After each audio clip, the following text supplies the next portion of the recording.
محاضرات الدكتور سعيد عرابي في الكيمياء الحيوية الطبية.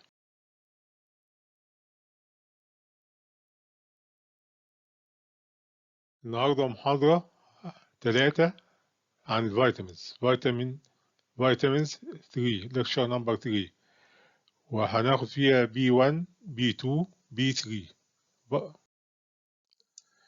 الايتمز اللي هناخدها النهاردة هي the B complex family, classification of B complex, functions of B complex, absorption of B complex, vitamin B1, vitamin B2, vitamin B3. The B complex, all the B complex vitamins are grouped in one group called vitamin B complex, and they were put together in one group because they are soluble in water, all are present in the same sources. And usually, if there is a deficiency of one vitamin, there will be a multiple deficiency. يعني مفيش فيتامين واحد بينقص، غالبا مجموعة كلها بتنقص لأن السورس هو واحد. Classification of B complex vitamins بتتقسم إلى group for energy releasing تشتغل as coenzymes B1, B2, B3, biotin and pantothenic. Group for hemobiotic, folic acid, and B12 for RBCs, WBCs, platelets formation. And the others, B6, this is for amino acid metabolism. You have one group acting as a coenzyme and usually for reactions for energy releasing. The second for erythropoiesis, formation of blood cells. The third, B6, is for amino acid metabolism. Absorption of B complex, as B complex are water soluble, they are absorbed via the portal vein reaching the liver and from liver to the rest of body tissues. The tissue stores are minimal except for folic acid and B12. يعني الجسم ما بيحوش فيتامين B complex إلا الفوليك acid والبي 12. وعادة depletion occurs over several weeks in response to dietary restriction, physiological stress. يعني النقص ما يظهرش إلا بعد عدة أسابيع نتيجة إن السبجكت ما ياخدش أو الشخص ما ياخدش فيتامين dietary restriction أو physiologic stress تحت الضغط النفسي. التوكسيسيتي اوف فيتامين بي كومبلكس نادر uncommon ان واحد يحصل له توكسيسيتي من فيتامين بي 1 مثلا او فيتامين بي 2 لان هم كلهم ووتر سولوبل فالتوكسيسيتي uncommon. نبتدي اول فيتامين اللي هو من الثلاثه اللي احنا هناخدهم النهارده بي 1 بي 2 بي 3. بي 1 اللي احنا بنسميه ثيامين. هنبتدي المجموعة اللي قصادنا دهيت الستراكشر sources function deficiency requirements. هنبتدي بالستراكشر. بنقول إن ثيامين بيتكون من جزئين. الجزء الأولاني رينج اسمها ثيازول رينج من ثيا اللي هو فيها سلفر، والجزء الثاني اللي هو البيرميدين رينج. يبقى إذا بيتكون من جزئين ثيازول ديريفيتيف وبيرميدين ديريفيتيف، والاتنين مربوطين مع بعض بحاجة اسمها ميثيلين جروب أو CH2. يبقى ده الاستراكشر بتاع الثيامين اللي قصادنا. قلنا ثيازول رينج مرتبط مع البيرميدين رينج، والاتنين مرتبطين بالCHO. تاني هشاور أنا عليها أهو. آدي الثيازول رينج، آدي البيرميدين رينج، وهنا هو في الحتة دهيت في الثيازول رينج.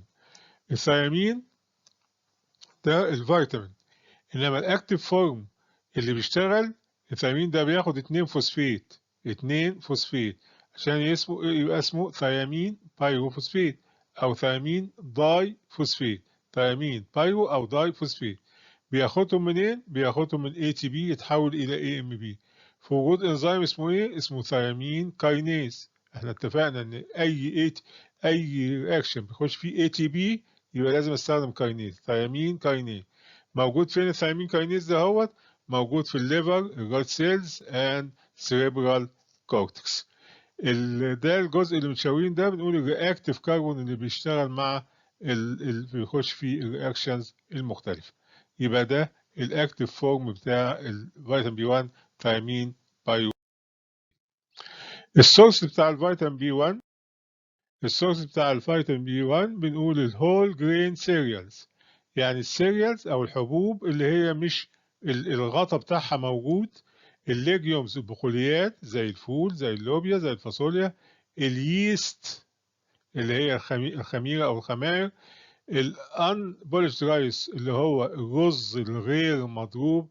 والهول ويت بريد، الهول ويت بريد اللي هو البريد او الخبز اللي بيتعمل بالقمح من غير ما يتضرب.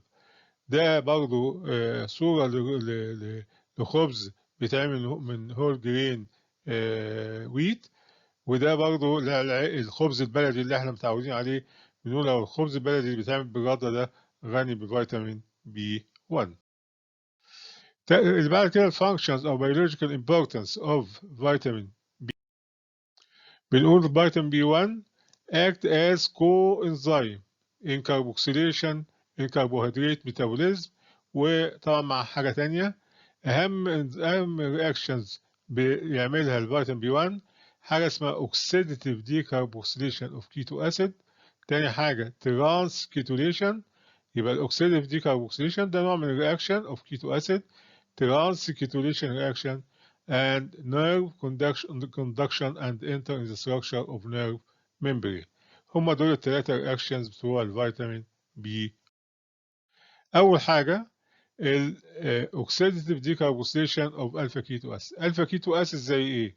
زي البيروفيت ده alpha keto acid. زي الالفا كيتو جلوتاريت ده اللي موجود في الكريبس سايكل أو تراي كاربوكسيل سايكل ده كيتو أسيد. يبقى بنقول البيروفيت ده كيتو أسيد بيحصل له أكشن اسمه أوكسيديتيف ديكاربوكسيليشن، شال منه CO2 ويتحول إلى أسيتايل كوي. الإنزيم اللي بيعمل كده بيروفيت ديهيدروجينيز بيحتاج كو إنزيمز من ضمنها الثيامين بايروفوسفيت. يبقى دي ثيامين بايروفوسفيت بيساعد على الأوكسيديتيف ديكاربوكسيليشن أوف بيروفيت تو أسيتايل كوي.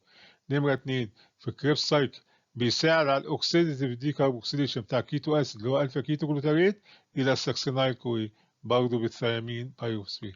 ايضا الكيتو اسيد اللي جايه من البرانش تشين امينو اسيد زي الفالين زي الليوسين زي الايسوليوسين الميتابوليزم بتاعهم برضه بيحتاج الى فيتامين بي 1.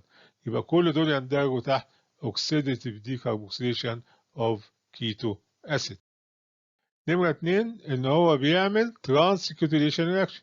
ترانسكيتوليشن رياكشن دي رياكشن بتستخدم انزيم اسمه ترانسكيتوليز، ومن أمثلتها في رياكشن في باثوي اسمه بنتوز فوسفيت باثوي بيتحول الريبوز 5 فوسفيت إلى جليسكالدايد 3 فوسفيت بالترانسكيتوليز. ده برضه بيحتاج إلى ثيامين بايروفوسفيت كو انزيم.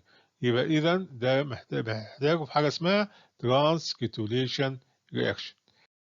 حاجة إن ال TBB is important for nerve conduction and enter in the structure of nerve membrane. ثيامين ترايفوسفيت، ثيامين هنا بقى مش دايفوسفيت، ترايفوسفيت act as a phosphate donor for phosphorylation of sodium transport channel of the nerve membrane. ومن هنا بنقول إن هو مهم في ال nerve conduction and enter in the structure of nerve membrane. دي ال 3 reactions or functions بتاعت الفيتامين. الديفيشنسي بتاع يؤدي إلى ديزيز اسمه بيري. البيري ده هوت لما ينقص الفيتامين بي 1 أو ثيامين بايروفوسفيت هيؤدي إلى إن البيروفيت مش هيتحول لأسيتايل كوي أوكسيديف ديكاربوكسيليشن والأذر أوكسيديف ديكاربوكسيليشن رياكشن. ده هيقلل الرياكشن دي بتطلع انرجي، هيقلل الانرجي برودكشن وبالتالي هتؤدي إلى impaired cellular function especially of the nervous system. هيؤدي البيري ده فيه نوعين نوع اسمه ويت بيري بيري ونوع اسمه دراي بيري بيري. ويت بيري بيري بيتميز بحاجتين ما ننساهمش: إديمة يعني في مية تحت الجلد، ها، ونمرة اتنين في هارت فيلير وإديمة. الدراي بيري بيري بيتميز ب 4 حاجات: ماسل ويستنج، نمرة اتنين بريفرال نورايتس، التهاب في الأعصاب الطرفية، ويست دروب وفوت دروب، ما يقدرش يمسك لا ايد ولا رجله. ريست دروب اند فوت دروب. في الشكل ده، ادي الصورة دهيت بتبين ان الست دي عندها اديمة منتفخة، وده حاجة اسمها بيتنج اديمة اهي. لو جيت على الشخص اللي عنده اديمة وحطيت صباعي جامد، الشخص طبيعي الجلد يرتد، هنا لا، هيسيب نقرة أو حفرة دي. وفي نفس الوقت في عندي congestive heart failure. ده اللي هو الويت. الدراي بيري بيري قلنا بيتميز بالبريفرال نورايتس اللي هو التهاب الأعصاب الطرفية، والريست دروب والفود دروب قلنا، وفي هايبرثيزيا يبقى حساس لأي لمسة، وماركت ماسل ويستنج زي ما احنا شايفين كده، ماسل ويستنج. ده الدراي بيري بيري. الريكوايرمنتس فور فيتامين بي 1. ان احنا recommended dietary allowance 1.5 مللي جرام بير داي. ممكن بيقل شوية بالنسبة للأطفال الصغيرين up to 4 years، يبقى 0.7 مللي جرام بير داي. تاني فيتامينز هناخده هو فيتامين بي 2 اللي احنا بنسميه رايبوفلافين. يبقى احنا خلصنا من فيتامين بي 1 اللي هو ثيامين، وهنخش في الرايبوفلافين. نفس الحكايه برضه، هنبتدي بالكيميكال ستراكشر. بيكون من ايه؟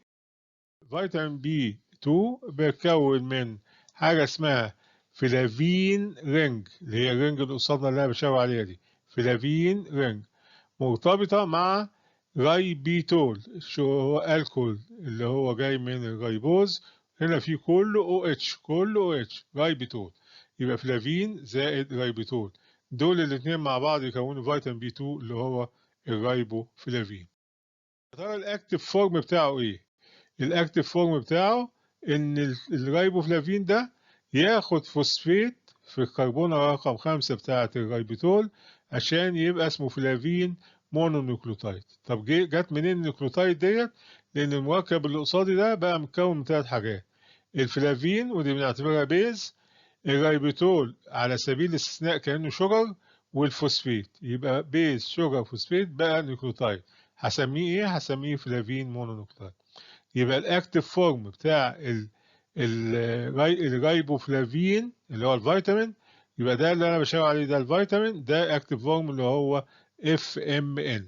الفوسفات ده جاي منين؟ من الاي تي بي. ما دام استخدمت اي تي بي بستخدم كاينيز، فلافو كاينيز، وده موجود في الانتستين، ويحول الرايبوفلافين الى FMN، فلافين مونو نيوكليوتايد.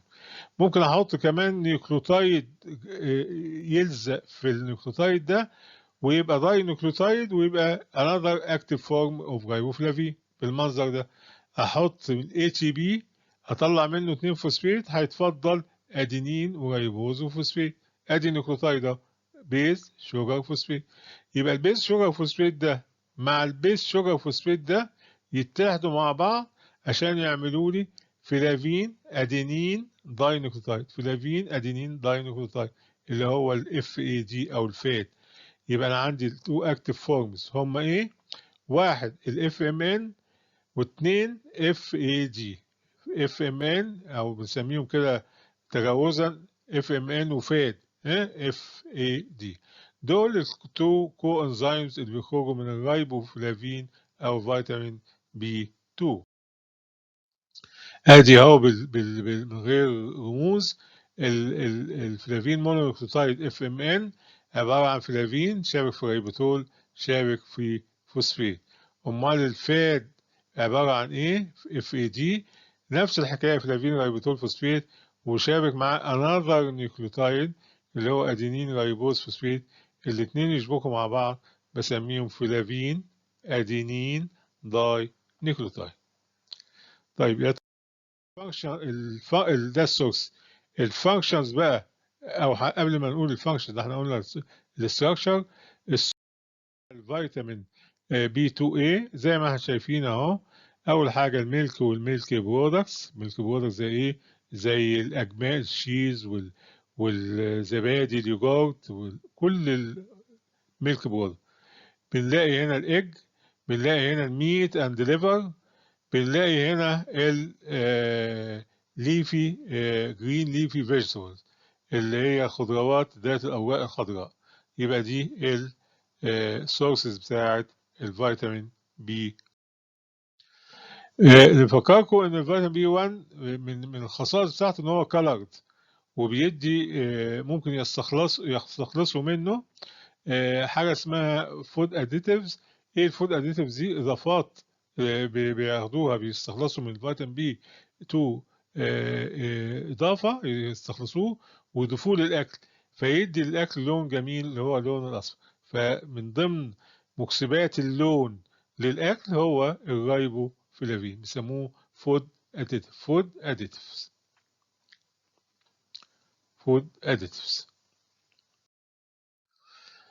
الفانكشن او بيولوجيكال امبورتنس بي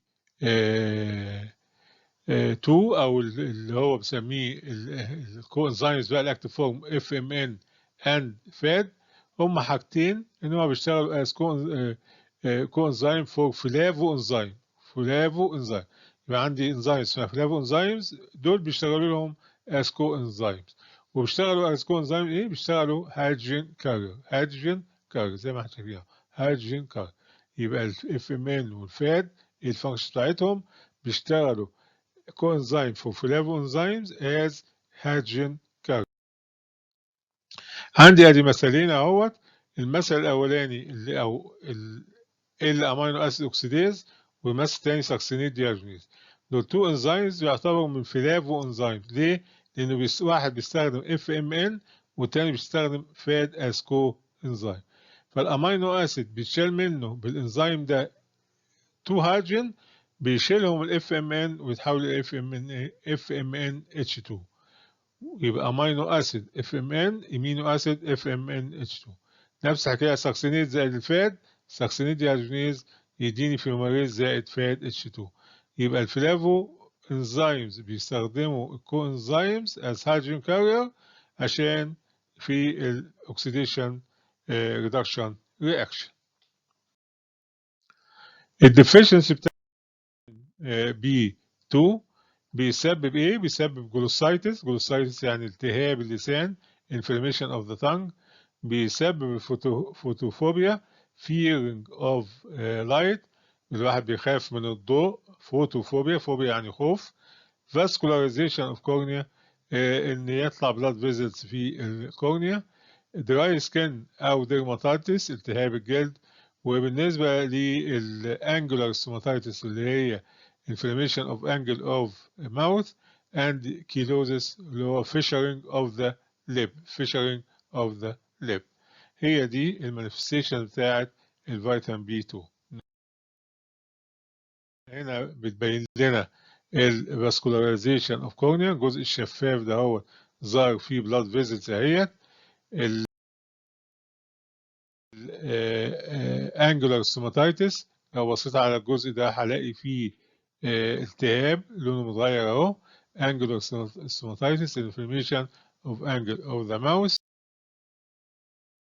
برضه هنا في انجولار ستوماتيتس شايفين، انجولار ستوماتيتس وهلاقي فيه جلوسايتس، انجولار ستوماتيتس وهلاقي فيه جلوسايتس. برضه نفس الحكايه في هنا جلوسايتس اللي هي التهاب اللسان. في كيلوزس ديت ايه؟ فيشرنج اوف ذا ليب، الشفاه متشققه اهي، دي اسمها كيلوز. كل دي مظاهر البي 12 بي 2 deficiency. الريكويرمنتس اوف فيتامين بي، الريكويرمنتس 1.3 ل 1.7 مللي جرام بير داي. 1.3 ل 1.7 مللي جرام بير داي. بتزيد الحاجات دي في during pregnancy during lactation أو لو الwoman بتاخد contraceptive pills اللي هي حبوب منع الحمل. الفيتامين الثالث اللي احنا هنتكلم عليه اللي هو فيتامين بي 3 فيتامين بي 3 أو اللي هو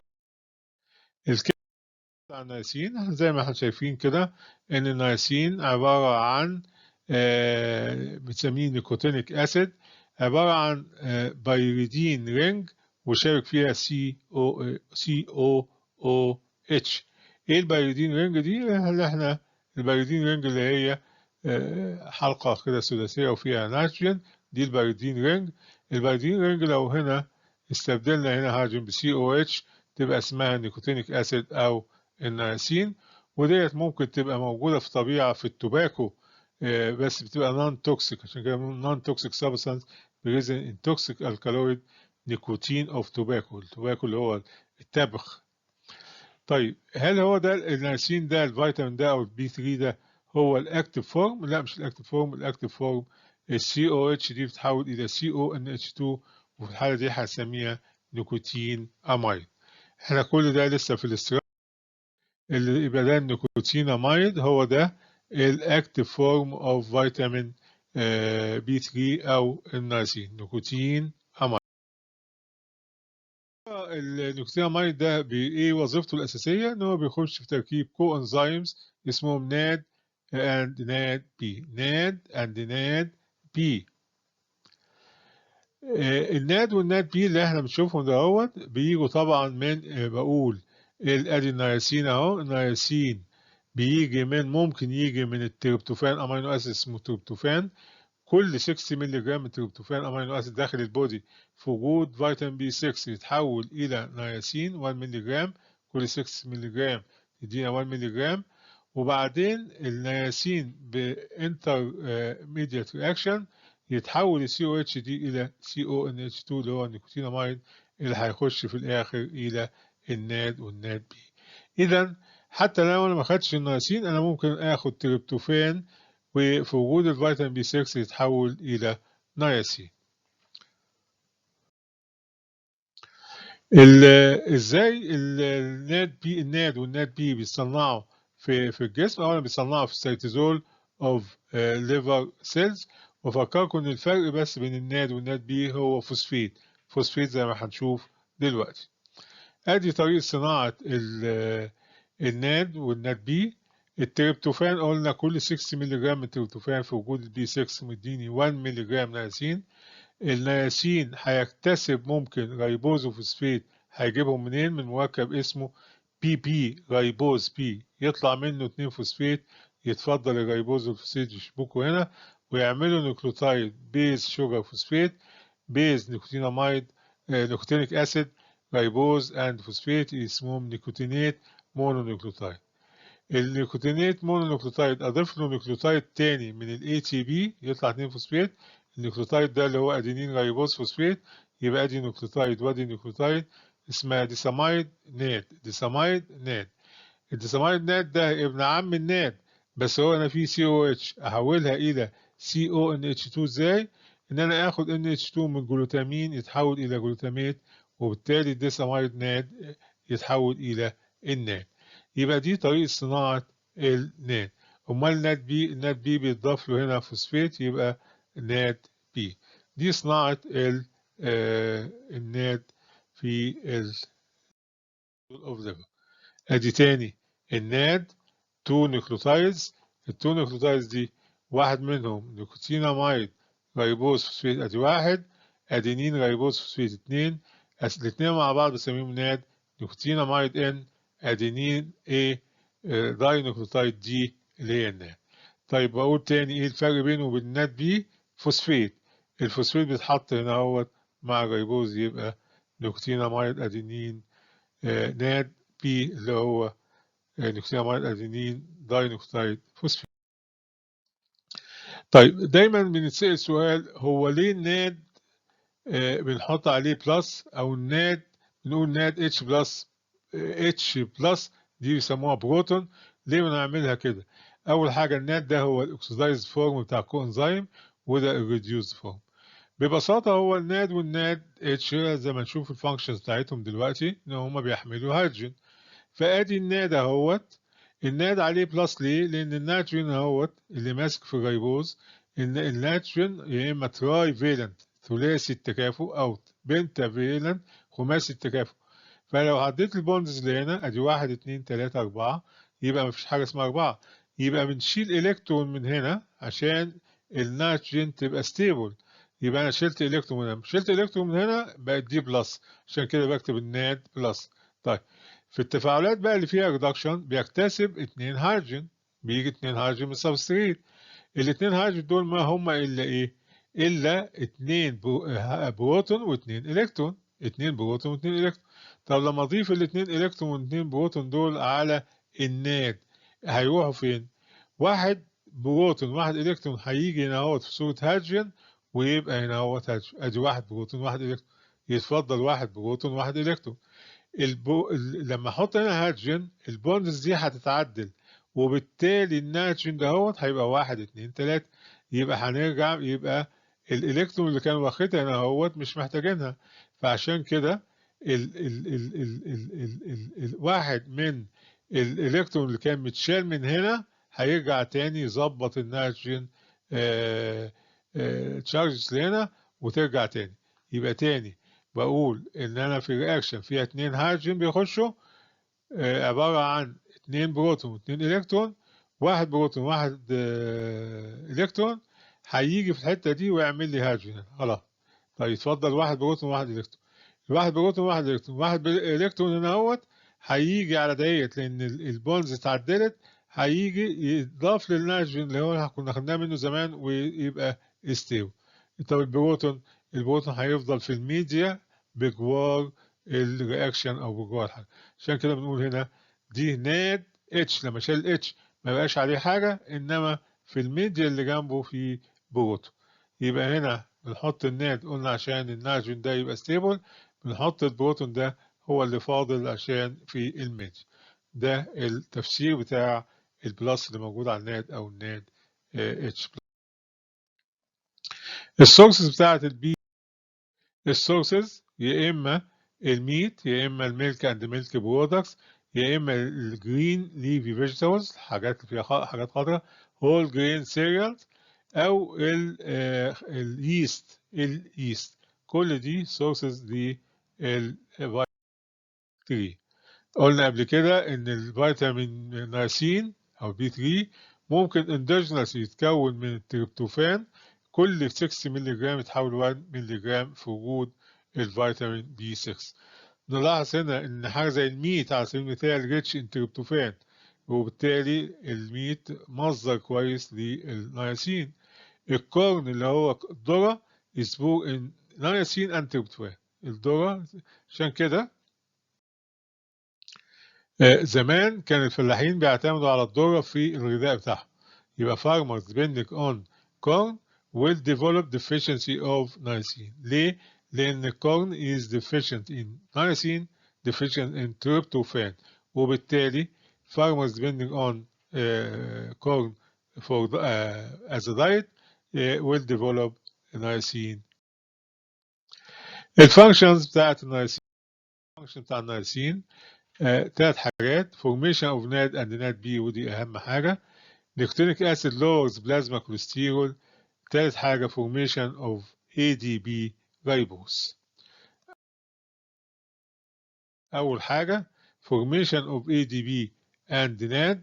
طبعا احنا عارفين إن الNAD والNAD B بيشتغلوا hydrogen carrier وفي oxidation reduction reaction، ودي مهمة في الكربوهيدرات والبروتين والليبيدز ميتابوليزم، مهمة في الكربوهيدرات والبروتين والليبيدز.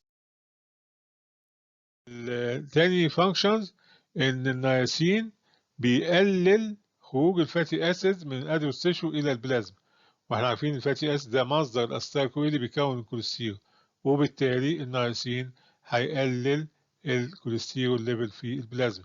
يبقى نياسين او نيكوتينيك اسيد لورز بلازما كوليسترول. تالت حاجة النياسين بيخش في بيساعد فورميشن اوف اي دي بي رايبوز. ADP ribose. NAD is source of ADP ribose. ايه أهمية ال ADP ribose دهوت؟ بيضيف الريبوز للبروتين addition of ribose to protein و addition of ribose to nucleoprotein للبروتين and the nucleoprotein as DNA as in DNA repair mechanism. يبقى دول الثلاث حاجات NADH and NAD and NADP. نمرة 2 lower plasma cholesterol. Number 3 enter in the formation of ADP ribose, which is important to add ribose to nucleoprotein and protein. الديفيشنس بتاع الفيتامين بي 3 الديفيشنس ده هيأثر في ايه؟ يبقى الناد والناد بي مش هيكونه، هيقل الاكسيديشن بتاع كربوهيدرات ليبز اند بروتين، وبالتالي مش هيبقى فيه انرجي كفايه في النقص ده بيتم ايه؟ مينلي نتيجه نقص النياسين طبعا، نتيجه التريبتوفان، لان قلنا التريبتوفان ممكن يتحول لنياسين، والبيرودوكسين اللي هو فيتامين بي 6، اللي هو انه فيتامين بي 6 ده اهو مهم لتحويل التريبتوفان الى نياسين. ايضا الناس اللي بتعتمد قلنا على الذره as main source for diet، الناس الفلاحين زمان كانوا بيعتمدوا على الذره، دول كان develop نياسين. في تو ديزيز هنتكلم عليهم. اول واحد اسمه هارت ناب ديزيز. هارت نابس ديزيز. هارت نابس ديزيز دوت ديزيز ان which الابزوربشن بتاع التريبتوفان is affected and decreased. في ديفكت في الابزوربشن بتاع التريبتوفان، واحنا عارفين طبعا ان التريبتوفان بيتحول لنياسين، وبالتالي ممكن يؤدي الى البلاج. ده اسمه هارت نابس ديزيز. المرض الثاني اسمه أرجنتافينوما. أرجنتافينوما ده مالجنان ديزيز. المالجنان ديزيز اهوت كمية التريبتوفان اللي هي المفروض تتوزع ما بين كذا حاجة، لا بتروح بس تتحول إلى مادة اسمها سيروتونين على حساب إن هي تتحول إلى نياسين، وبالتالي نياسين يقل تكوينه، وبالتالي يؤدي إلى البلاج. يبقى تو ديزيز، هارت نابس ديزيز، أرجنتافينوما، دول التو ديزيز، واحد نتيجة نقص الابزوربشن، والتاني نتيجة إن التريبتوفان اللي هو قصادنا ده، إن التريبتوفان is converted to سيروتونين على حساب النياسين on expenses of نياسين، وبالتالي يؤدي إلى البلاج. في حاجة كمان إن بيعالجوا التي بي بدواء يشبه في الستراكشر بتاعه النياسين، اسمه ايسونازيد. ايسونازيد ده لو بصينا عليه هو بالظبط، بدل هنا CONH2 لا CONH NH2. لو انا باخد الايسونازيد دهوت، او شخص بياخد الايسونازيد دهوت، هيعمل كومبيتيشن مع النياسين، وبالتالي يوقف عمل النياسين. يبقى ده واحد من اسباب، لو هو واحد بياخده على فترات طويله، ممكن يؤدي الى النياسين ديفيشنسي. المظاهر بتاعت النياسين ديفيشنسي اللي هي الديزيز اسمه بلاجا، سكين وجي ار تي وسنترال نيرفس. والديزيز ده بيتميز بثلاثة مانيفستيشن كلهم بيبتدوا بالدي، عشان كده بنقول disease of 3 Ds. أول دي ديمنشيا، تاني دي ديرماتيتس، تالت دي دايريا. عشان كده بنقول بلاجا is the disease of 3 Ds: dementia, dermatitis and diarrhea. يا ترى الديمنشيا يعني ايه؟ الديمنشيا اللي هو بيسموها الخرف الذهني، ديمنشيا، النسيان، الهذيان، اللي الواحد بيبقى فيه عنده ديس اورينتيشن للتايم، للبليس، everything، ما يعرفش اللي حواليه، ما يعرفش المكان، ما يعرفش الزمان. اوكي، ده اسمه ديمنشيا، الخرف الذهني. يبقى دي واحدة أول مظهر. تاني مظهر إن هو يبقى عنده دايريا، إسهال، هو يبقى عنده ديرماتيتس، التهاب في الجلد. والالتهاب في الجلد ده بيبقى ليه مميزات، مش أي التهاب في الجلد. المميزات بتاعته إن هو شارب سكين ليجن، يبقى واضح الخطوط بتاعته من بره كده واضحة. النمرة 2 إن هو شارب ديماركيشن، يبقى في فرق ما بين الحتة اللي هي affected والحتة اللي هي سليمة. نمرة 3 distribution parts exposed sun. يعني يعني لو بصينا الأماكن اللي هنا دي هنلاقي الجزء ده لو أنا لابس حاجة هو ده المعرض للشمس، هو ده المعرض للشمس، أماكن معرضة للشمس. الصورة ديت نفس الحكاية برضه، آدي الإكسبوزد أريا دهيت اللي هي لو أنا الست دي لابسة حاجة هتبقى الجزء ده معرض لأشعة الشمس، الجزء ده يبقى دي كلها اللي هي سكين. أهو آدي الأماكن اللي هي إكسبوزد أريا والشارب ديماركيشن والشارب سكين ليجن. الريكويرمنتس بتاعت الفيتامين بي 3 niacin needed in 20 milligram per day. 20 milligram per day. هايبرفيتامينوزيس نياسين، قلنا الفيتامين بي كومبلكس عموما ما بيحصلهمش توكسيستي، انما ممكن نياسين عن كميه معينه اللي هي 500 مللي جرام بر داي ممكن يعمل ليفر دامج، ممكن يعمل ليفر دامج. أعتقد كده إن إحنا خلصنا المحاضرة بتاعتنا. أرجو إن إحنا نكون استفدنا، وإن شاء الله نلتقي معاكم في محاضرات تانية. أشكركم والسلام عليكم.